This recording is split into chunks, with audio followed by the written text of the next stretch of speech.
السلام عليكم، مرحبا بكم معنا في الجزء الثاني من الزيارة ديالنا اللي مشينا للمعرض الإسلامي في مسجد الحسن الثاني. يلا خليكم معنا.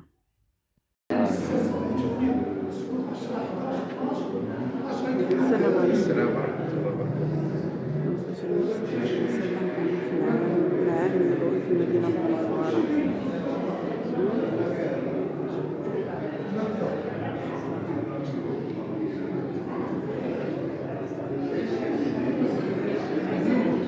مساجد كلها النبي صلى الله عليه وسلم. كاين 80 مسجد، 80 مسجد كلها. هاد النقاط اللي كتشوفوا كلها كتمثل لنا المساجد ديال الرسول صلى الله عليه وسلم. النقاط اللي شايفين كلها الروضة الشريفة.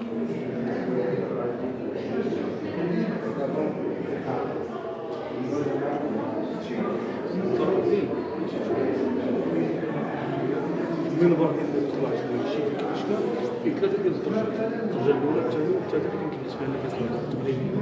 هذاك المنبر النبوي نموذج تقريبي، ماشي هو المنبر نفسه، نموذج تقريبي للمنبر النبوي الشريف. مصنوع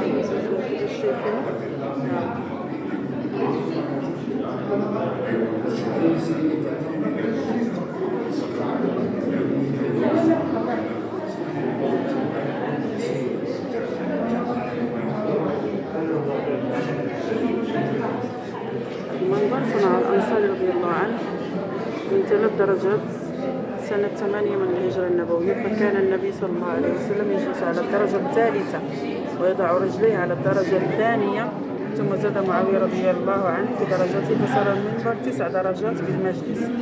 واستمر المنبر على هذا حتى احترق المسجد النبوي سنة 654، فاحترق وفقد الناس بركته، ووضع مكانه منبر من عمل الملك المظفر سنة 656.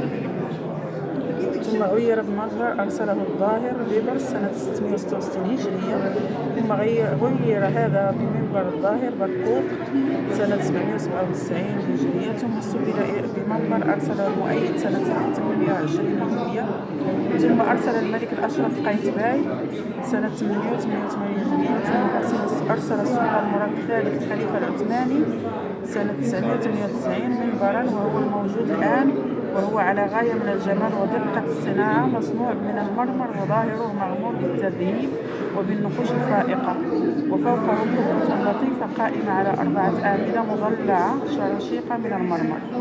هذا هو مراحل التاريخية للمنبر النبوي حتى وقتنا هذا. ها هو المنبر دابا اللي كاين بالشكل الحالي. هذه شجرة الطرفاء اللي منها الخشب ديالها كيتصنع منه المنبر.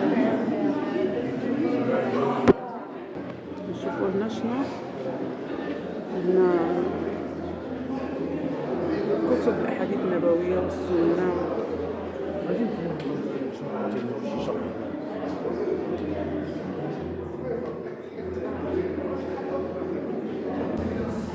هذا المصحف هذا مكتوب من هذا بغيت نصور.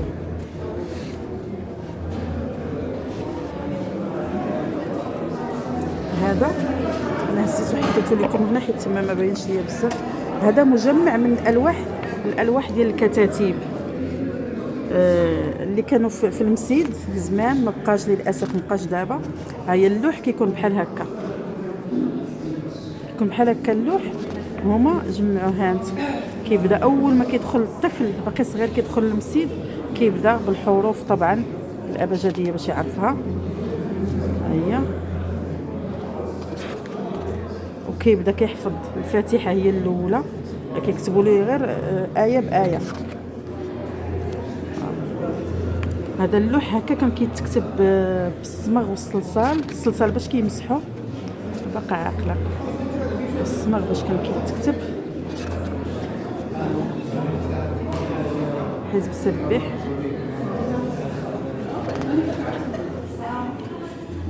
هو هذا الكتاب كله مجمع من الالواح.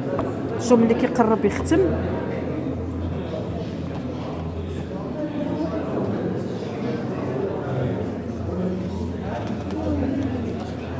الواح الربع هذا الالواح شوف بارك الله كيولي هذا راه كيشدها وكيقراها النهار كله وكيحفظ فيها حتى القارئ اللي باش يحفظ القران. شي كيفاش كانوا كيحفظوا زمان. هذا راه اللوح ديال الخشب كيحفظوا فيه بلاصتو.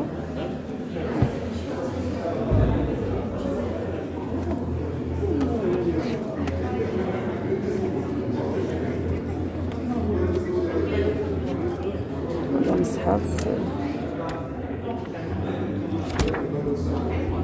من انواع ديال المصاحف. هذا اللي عجبني بزاف في الحقيقه ديال هنا. هادو هنايا المخطوطات للاسف الاضاءه قليله عليهم.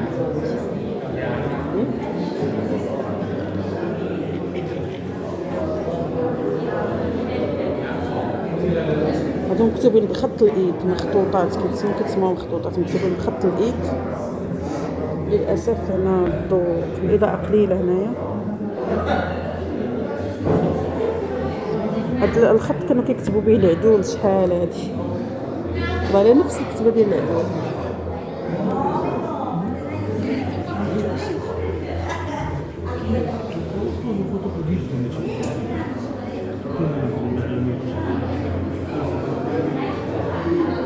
هنا يمكن كاينه الاضاءه شويه قويه. هذه المخطوطات رساله في الفوائد الفلكيه.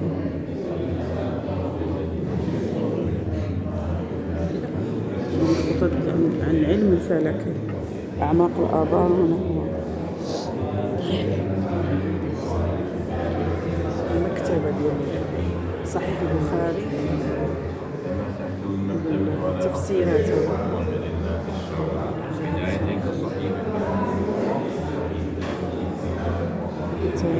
مخطوطة عنوان المخطوط الجبر والمقابلة.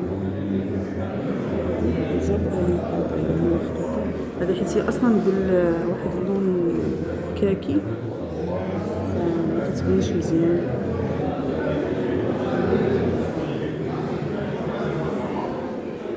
سوق الحجاز مجلة صحيفة كانت سوق الحجاز ثاني جريدة تصدر في العهد السعودي بعد جريدة أم القرى الرسمية. هي مخطوطات رسالة في معرفة الضاءات القائمة والساقطة.